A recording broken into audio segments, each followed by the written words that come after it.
एक बहुत महत्वपूर्ण चीज है जो इस एफआईआर को जब आप देखेंगे तो आपको बिल्कुल क्लियर होगा कि एफआईआर 31 तारीख को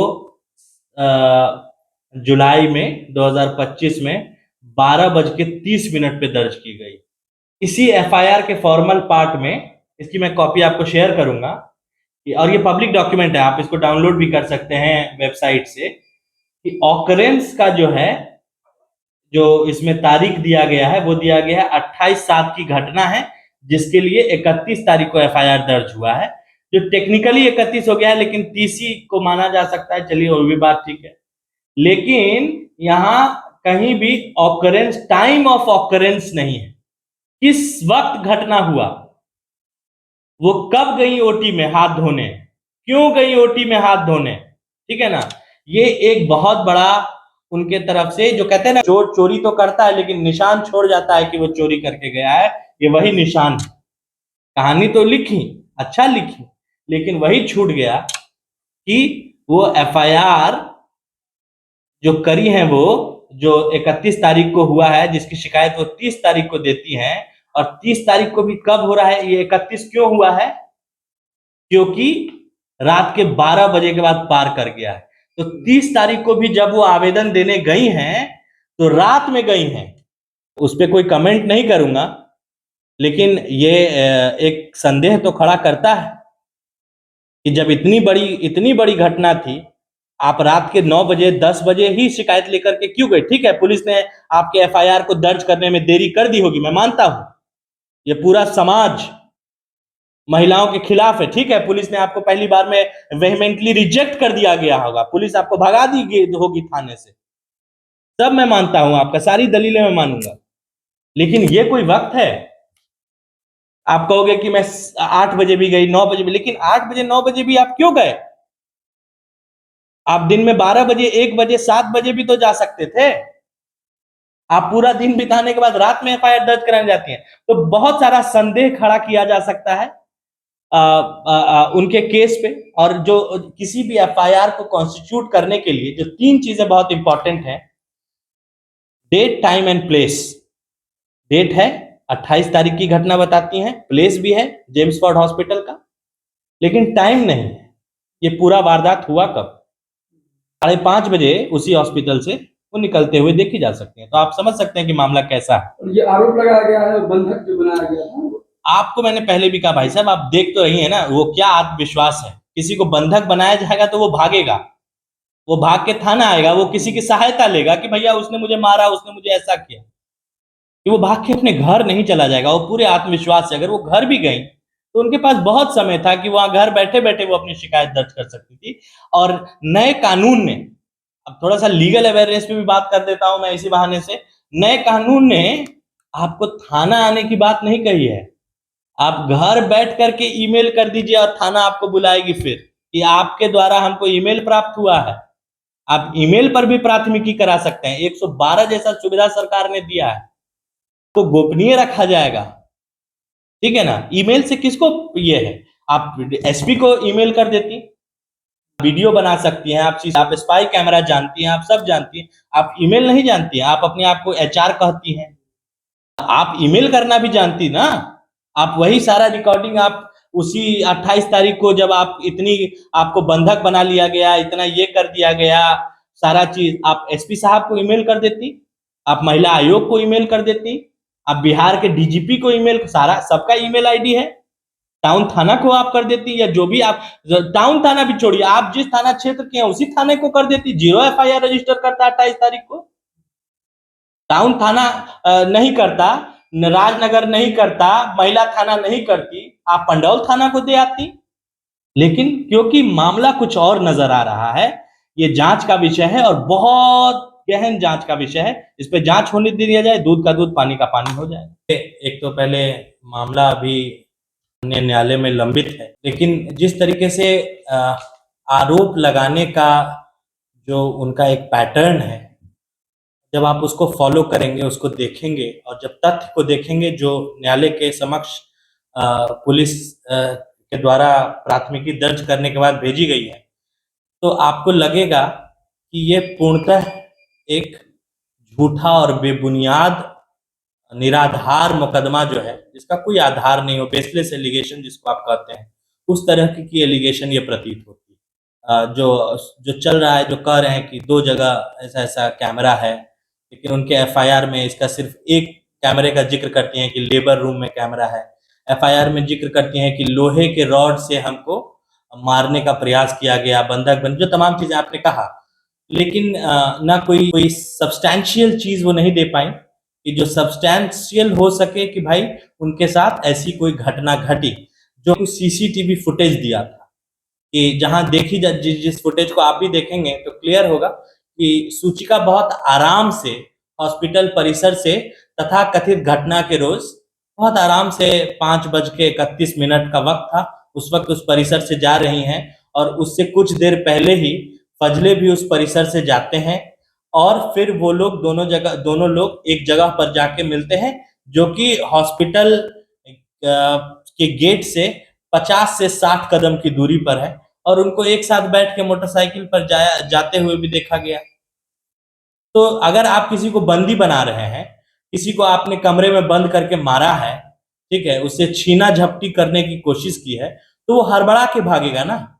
वो तो थोड़ा बेचैनी दिखाएगा ना कि वो भाग रहा है, उसको बंदी बनाया गया था, वो अपनी जान बचा करके भाग रहा है और एक पूरे आत्मविश्वास के साथ किसी परिसर से निकलना और फिर कहना कि ये हमको जान मार रहा था और ऐसा कर रहा था, तो हमको लगता है ये पूरा निराधार है, दाल में कुछ काला है। किसी निजी संस्थान के अंदर हिडन कैमरा लगाए जा सकते हैं, लेकिन वैसे जगहों पर नहीं लगाया जा सकता जहां किसी की निजता का हनन हो सके। तो पहला सवाल कि अगर ये बात कि वहां कैमरे थे तो उस तथ्य को लाने के और तरीके हो सकते थे, लेकिन उनका जो पैटर्न है इस तथ्य को रखने का, हम लोग इसी के आधार पर कहते हैं कि ये पूर्णतः एक निराधार, एक बेसलेस एलिगेशन है कि वहां पर कैमरा था या ऐसे होने की किसी संभावना को भी हम कह सकते हैं। देखिए, किसी भी जगह कुछ भी प्लांट किया जा सकता है। हॉस्पिटल के मुख्य डॉक्टर हैं, डॉक्टर गिरी, ऐसी कोई भी चीज उनके जानकारी में नहीं थी। कॉन्सेप्ट है जो कहता है कॉन्शियस पोजीशन। आपके कॉन्शियस में ये था कि नहीं कि इस कमरे में बंदूक है। अगर अभी पुलिस आती है और छापा मारती है और मेरे इस दराज से एक अवैध बंदूक मिलता है, ये कैसे कह दूं कि भाई इस चीज की जानकारी मुझे नहीं है कि यहाँ बंदूक है। डॉक्टर गिरी जब कहते हैं कि भाई इस कैमरे के होने की जानकारी हमको नहीं है, तो ये एक रिलेटेबल एस्पेक्ट है। उनको इस चीज की जानकारी नहीं दी गई। मामला पूरी तरीके से अभी उस पर इन्वेस्टिगेशन चल रहा है। मधुबनी पुलिस प्रशासन इसको मामले को स्क्रूटनी कर रही है, इन्वेस्टिगेट कर रही है और रिपोर्ट हम लोग के सामने आएगा कि क्या था, कैसा प्रारूप था, अगर कैमरा था तो कोई रिकॉर्डिंग भी आई क्या जिसमें देखा जा सकता है कि किसी महिला का निजता का हनन हो रहा हो।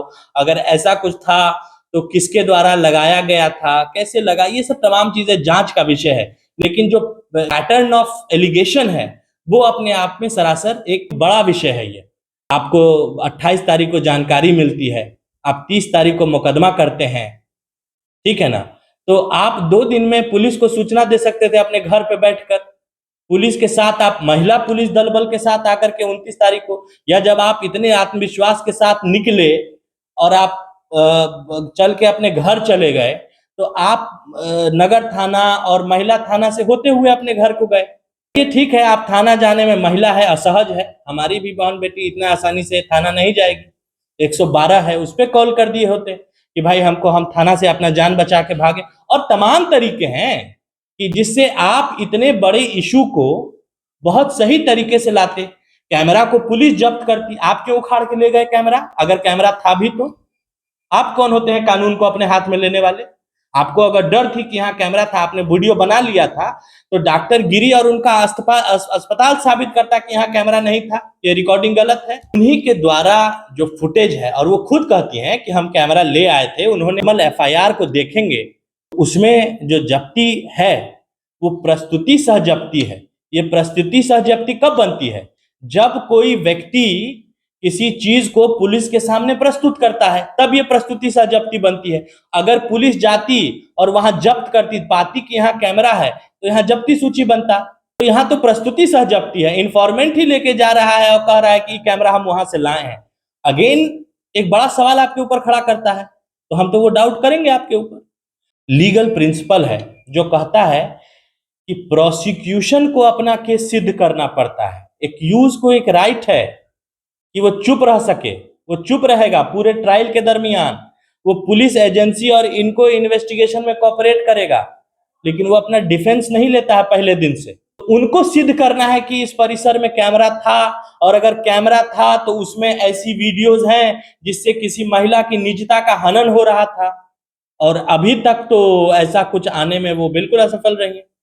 लाइसेंस रद्द नहीं किया गया है उनके द्वारा। देखिए है क्या कि जिस दिन से ये पूरा घटना है तो तमाम जगहों से, तमाम विभागों से डॉक्टर गिरी के ऊपर प्रश्न चिन्ह खड़े किए गए, जिसमें पुलिस है, जो सिविल सर्जन का ऑफिस है, तो उनको चेतावनी दी गई है कि आप अपना जवाब दें।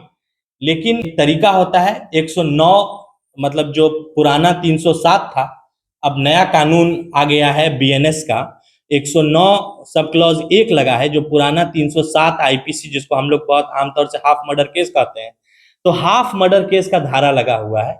ऐसे केस में पुलिस को किसी वारंट की जरूरत नहीं होती है, किसी भी वक्त आपको पुलिस गिरफ्तार कर सकती है। तो बहरहाल एक ऐसा मुकदमा उनके ऊपर चल रहा है, वो जवाब दे रहे हैं, लिखित जवाब दे रहे हैं सीएस ऑफिस को भी, और हम लोगों ने एक प्रतिनिधित्व डीएम साहब को भी दिया, सीएस साहब को भी दिया। कॉन्सेप्ट है लॉ का जो कहता है, जो लैटिन का टर्म है ऑडी ऑल्ट्रम पार्टम, दोनों पक्षों को सुना जाना चाहिए। अगर आप मुझ पर आरोप लगाते हैं तो आप मेरे पक्ष को भी सुनेंगे और फिर आप किसी निर्णय तक पहुंचेंगे, उसका पालन हो, हमको भी सुना जाए, हमको भी अपनी चीजें प्रस्तुत करने का मौका मिले, एक फेयर अपॉर्चुनिटी मिले। हम सरकार से और एजेंसी से और तमाम मीडिया बंधुओं से यही कह रहे हैं कि जो न्यायिक सिद्धांत है उससे न न्याय हो, कि रोड के तरीके से, कि रोड पर चलने से और रोड का जो तरीका है, भीड़ का जो तरीका है, उससे न्याय हो। बहुत सेंसिटिव इश्यू है। अगर ऐसा हो रहा था तो किसी भी मानव समाज को यह झंझोर देगा। इसका एक न्यायिक तरीके से जांच हो, एक अच्छे तरीके से इसका जांच हो, इसमें हम लोग पूर्णतः सहयोग, हॉस्पिटल, डॉक्टर गिरी पूरी तरीके से इसमें सहयोग कर रहे हैं।